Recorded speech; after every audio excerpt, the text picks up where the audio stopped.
Our next speaker is Jason Ballard. Jason Ballard. I live at 409 River Road in Lindley, New York. There's a lot of lies and there's a lot of facts regarding the issue of natural gas drilling. The facts are can be best gotten from a state that's already doing this successfully, and that state is Pennsylvania. I live only a mile from Pennsylvania. I own my own business, and I've talked to business owners in Pennsylvania. I've talked to residences that have gas wells on their property. None of them have anything to say bad about the gas drilling and what it's bringing to their community. It's bringing revenue to farmers, to businesses, to communities. People that are on the verge of bankruptcy, farmers are buying new equipment. I'm a member of a golf course in Mansfield, Pennsylvania. It's Quarry Creek Golf Course. This has been around for 70 years. I've been a member there for 7 years. In 2010, they were ready to close the doors of the golf course. They had no money left. There's a gas well that's literally 500 yards from the clubhouse. They're getting $50,000 a month from the gas wells. There's only 2 of them operating. They've drilled 4. They've put in new tee boxes. They've put in new cart paths and a whole host of other things. I would just like to say that our communities in our state, the state of New York, we are running on fumes, and we are sitting on a tank, a full tank, one of the biggest in the world. And I would just ask that you move forward with this and move forward quickly and do so in a way that makes it easy enough for the gas companies to come in and to be able to get the gas without too many regulations. And don't base your regulations on a bunch of nimwits that don't know what they're talking about and try to appease people that have no facts. Get the facts and base your regulations. I'm an environmentalist as much as anybody. I don't want our water contaminated. The fact is that there's no contamination. In Pennsylvania, or in Quarry Creek Golf Course where I golf, the well is 500 yards literally from the clubhouse. The well is where they get their drinking water. There's a stream that runs right through the golf course. There's fish in the stream. There's no problems over there. The people that I've talked to have wells on their property. Their drinking water is fine. There's absolutely no facts to a lot of this nonsense that is being spewed. Thank you. Thank you. I'm going to have Mr. Evans call the next 5 speakers to move forward, and then we'll have our next speaker.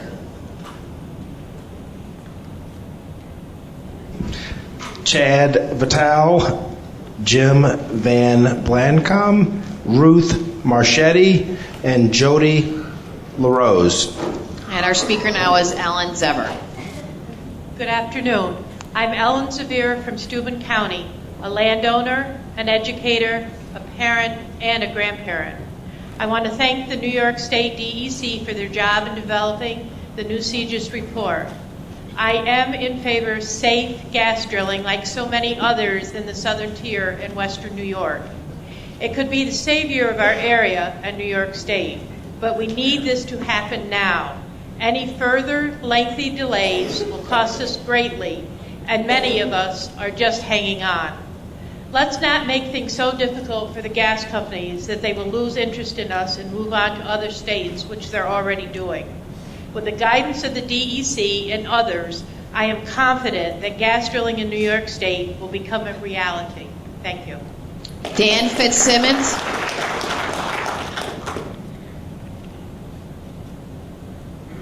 Dan Fitzsimmons from Conklin, New York. I am president of the Joint Landowners Coalition of New York that represents more than 20,000 families owning over 800,000 acres of land with unleased mineral resources. The Joint Landowners of New York has supported the New York State Department of Environmental Conservation throughout the development of the Supplemental Generic Environmental Impact Statement. In 2008, we submitted a detailed comments to the initial scoping document, many of which have been included in the 2009 draft and the 2011 draft. We also submitted detailed comments on the 2009 draft and will submit the 2011 final draft comments. However, we are very disappointed that the department has allowed the process to deviate from science and experience of their own minerals division to one that is emotional and political in nature. The latest draft of the Supplemental Generic Environmental Statement is inconsistent, confusing, and does not provide a clear pathway to permitting and/or environmental oversight. An example of this can be found in the prohibitions to drilling in primary aquifers and a 500-foot setback from drilling in principal aquifers, with the caveat that it will be re-examined in 2 years. These prohibitions, whether justified or not, should have a sunset clause that ends the 2 years unless a documented reason to continue occurs. The joint landowners of New York does not feel that these prohibitions will ever be revisited as written. The Minerals Division of the New York State Department of Environmental Conservation has a long and successful record managing the development of oil and natural gas, and their input was evident in the 2009 SGEIS draft.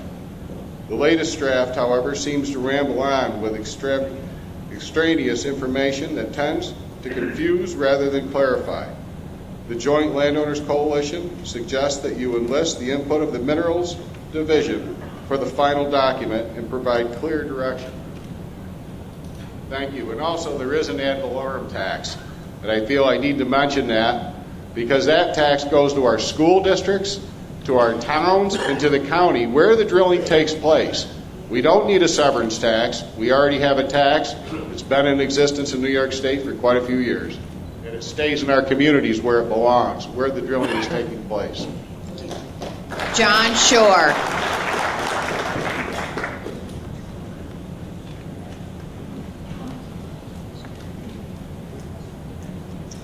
Good afternoon. I'm John Shore from the American Petroleum Institute, the worldwide leading standards body for the oil and natural gas industry, which maintains some 500 standards covering all aspects of the industry, including high-volume hydraulic fracturing. We thank you for this opportunity and hope that the agency's efforts result in a credible and scientifically defensible regulatory program through the SGEIS process. API is concerned with a number of issues surrounding the SGEIS, but the paramount issue is the attempt to limit exploration and development through unnecessary prohibitions and setbacks.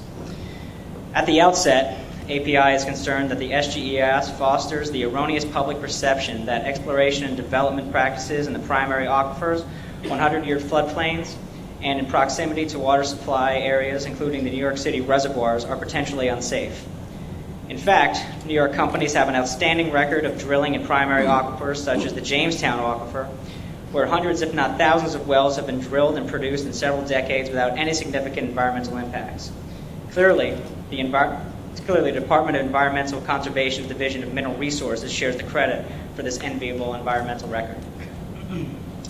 With regard to the 100-year floodplains, there is no justification for eliminating these areas from the siting of wells given 1, the historical record of wells in floodplain areas throughout the country, 2, the industry practice of employing best management practices to minimize impacts, and 3, the recent conclusions of no impacts for wells located in floodplains in Pennsylvania from flood events. Oil and gas wells are routinely drilled in shallow waters, wetland areas, bayous, and in harsh environments throughout the world in a safe and environmentally responsible fashion. Oil and gas companies are cognizant of their environmental responsibilities, and it makes no business sense for a company to risk its environmental damage and legal liability by not employing best management practices. We find it difficult to understand why New York believes that areas within the state should be prohibited from drilling when the industry has the necessary tools to explore and develop in much more sensitive and harsh environments. While the potential environmental impacts of natural gas drilling in New York are speculative at best, we know for sure that the prohibitions and setbacks will make certain areas uneconomic, result in greater surface footprint because additional wells will need to be drilled for the same spacing unit, result in less gas being produced because of stranded acreage, and significantly reduce or eliminate royalties to landowners. The American public and all New Yorkers deserve an accurate and complete analysis of the environmental impacts of high-volume hydraulic fracturing, including the outstanding technical ability of the industry to minimize impacts in many different environments. Indeed, oil and gas companies have repeatedly demonstrated their ability to operate safely and responsibly in any environment. We therefore respectfully request that you eliminate all prohibitions and review and fully justify any expanded setbacks balanced against economic impact. Thank you. Jeff Heller.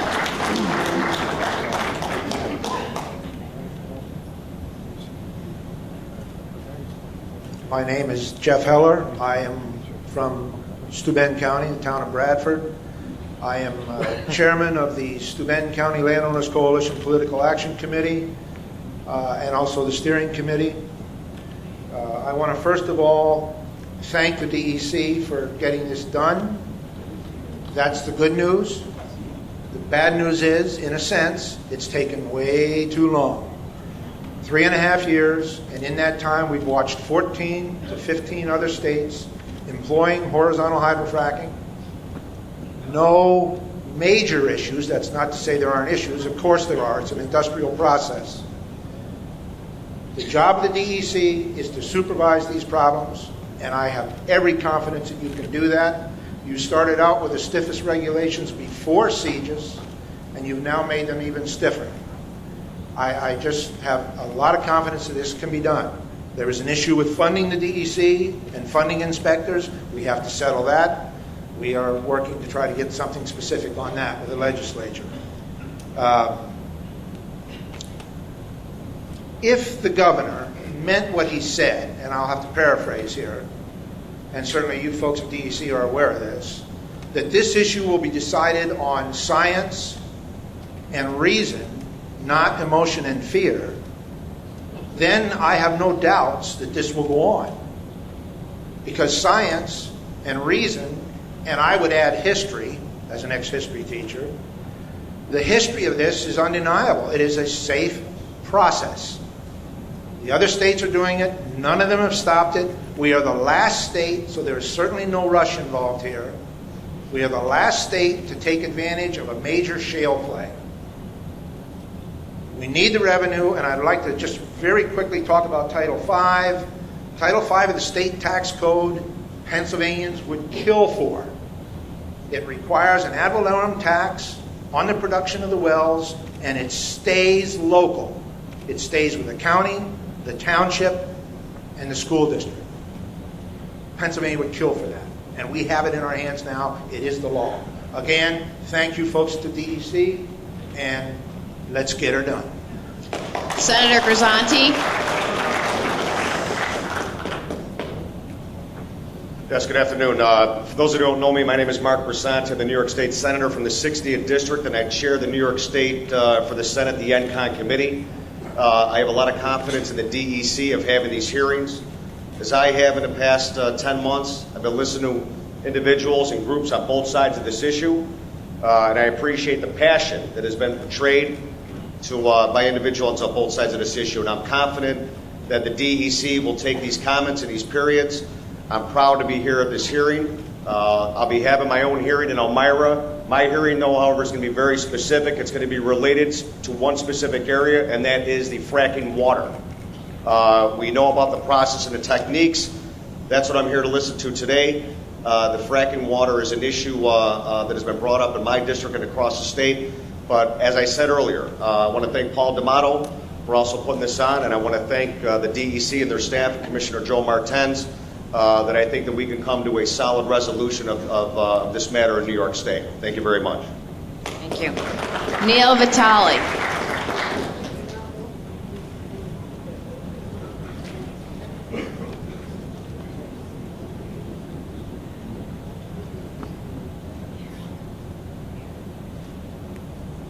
Good afternoon, DEC. I am Neal Vitaly, an organic dairy farmer who has been farming in Steuben County for over 40 years.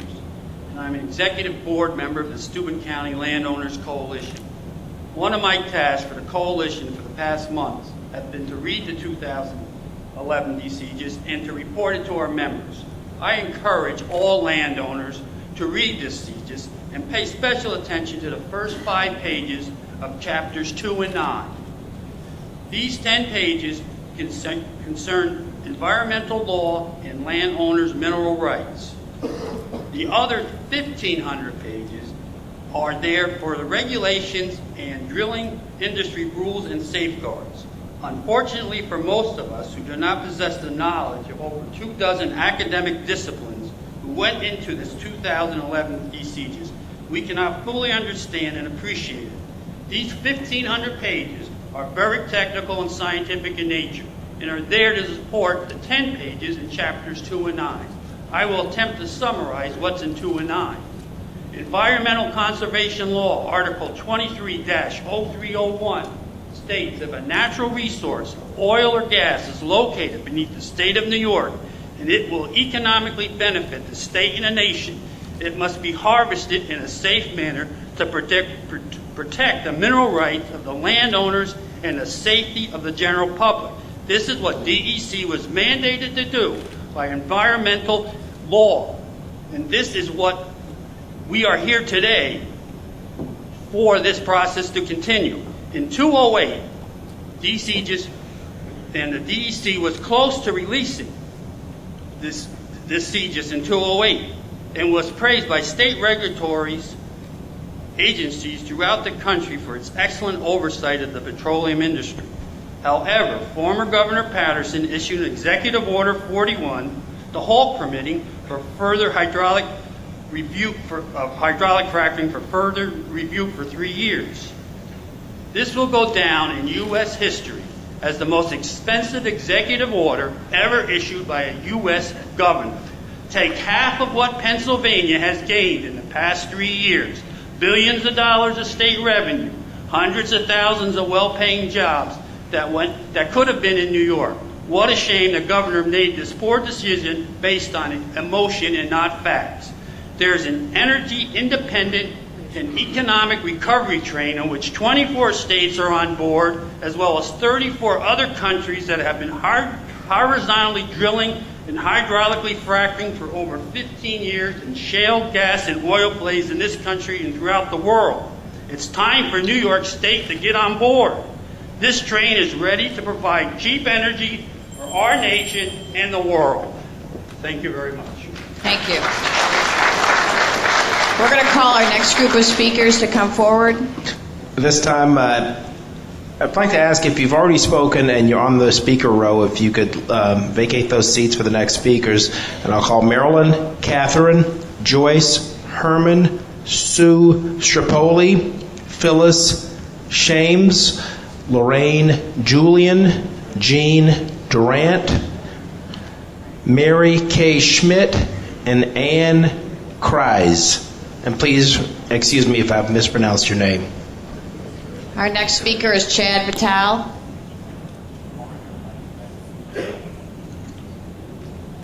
Hello, I'm Chad Vital. I've had the pleasure to live my entire life in Steuben County and to partake in the unique experience of operating a small family-owned dairy farm. Like most seniors in high school, I have a genuine concern for my future. No longer can I assume that after years of education, I will be able to acquire and maintain a career in the area which I have grown to love. With each passing day, the basis for my concern grows. Each time I watch the news on television, I am reminded of the countless college graduates who are unable to find jobs. Fortunately, I am also reminded that a treasure trove of subterranean hope for my entire generation exists, right under our feet. Throughout United States history, there has always been an industry for Americans to work in, one that they can not only feel confident working in, but also just as proud. The natural gas industry was formed in Fredonia, New York in 1865. Soon after, natural gas was piped into American cities as a cleaner and more efficient source of energy than coal. Since then, hundreds of thousands of natural gas wells have been drilled in this state with an excellent record of safety. Thousands of these wells were hydraulically fractured and horizontally drilled. Hydraulic fracturing was first used in the 40s and has been used in New York State since the 50s. Horizontal drilling has been performed in New York State since the 80s and allows for far less surface area to be disturbed than in the conventional vertical drilling. Except for special tools used thousands of feet below ground, the same equipment and technology is used in horizontal drilling that is used in vertical drilling. The DEC's Mineral Resources staff is in charge of the rigorous permitting process that is involved in hydraulic fracturing. Each member of this staff has an average of 22 years of experience